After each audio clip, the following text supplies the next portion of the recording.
केवळ अचूक आणि वेगवान नव्हे तर आपण पाहत आहात निपक्ष निर्भीड रोखोक चौफेर महाराष्ट्र। अंबड तालुक्यातील साष्टे पिंपळगाव येथील वाळू घाट क्रमांक 1 बाबत प्राप्त झालेल्या तक्रारीच्या अनुषंगाने जिल्हाधिकारी आशिमा मित्तल, उपविभागीय दंडाधिकारी उमाकांत पारधी यांच्या मार्गदर्शनाखाली तहसीलदार तथा तालुका कार्यकारी दंडाधिकारी विजय चव्हाण यांच्या नेतृत्वाखालील पथकाने कारवाई केली आहे।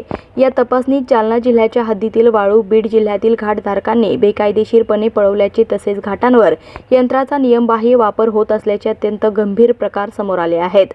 बीड जिल्ह्यातील वाळू घाटधारकांनी जालना जिल्ह्याच्या हद्दीतील साष्टे पिंपळगाव शिवारातून चक्क केणीच्या सहाय्याने अवैध आणि विनापरवाना वाळू उपसा करून ती बीड जिल्ह्यामध्ये ओढून नेल्याचे निदर्शनास आले आहे।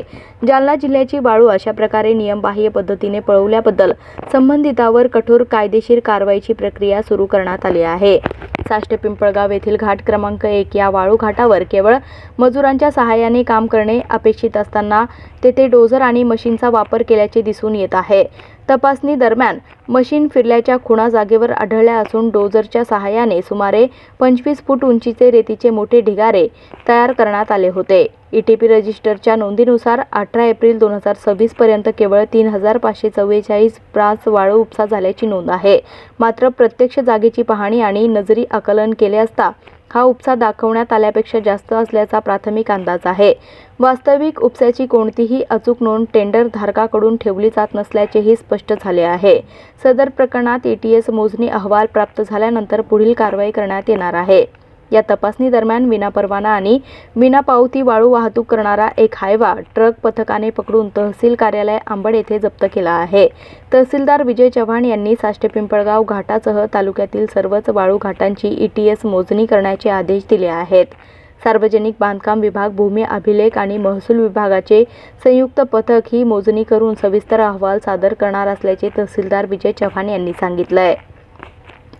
स्थानिक पथकास मोजणीचा अहवाल प्राप्त होताच संबंधित दोषींना नोटीस देऊन त्यांचा खुलासा घेतला जाईल आणि त्यानंतर खुलासा समाधानकारक नसल्यास कठोर कायदेशीर कारवाई केली जाणार आहे। बीड जिल्हा प्रशासनास याबाबत अधिकृत सूचना देण्यात आल्या आहेत। तसेच घाटांवर स्थिर पथक, पोलीस बंदोबस्त आणि आरटीओ विभागाचे कर्मचारी तैनात करण्याबाबत लेखी पत्रे देण्यात आली आहेत।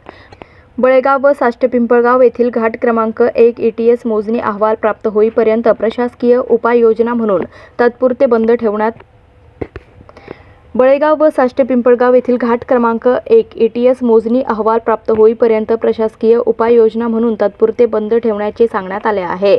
बीड जिल्ह्यातील घाटधारक यांनी डोमलगाव येथून केणीचा वापर करून रेती उत्खनन केले असल्याबाबत निष्पन्न झाले असून त्यांच्या विरुद्ध सुद्धा कायदेशीर कारवाई करण्यात येणार आहे। सदर रेती वाहतूक करणारी वाहने ईटीपी तपासण्याकरिता स्थिर पथक स्थापन करण्यात आले आहे। तसेच सदर पथकात पोलीस, आरटीओ विभाग तसेच पोलीस पाटील यांचाही समावेश करण्यात आला आहे।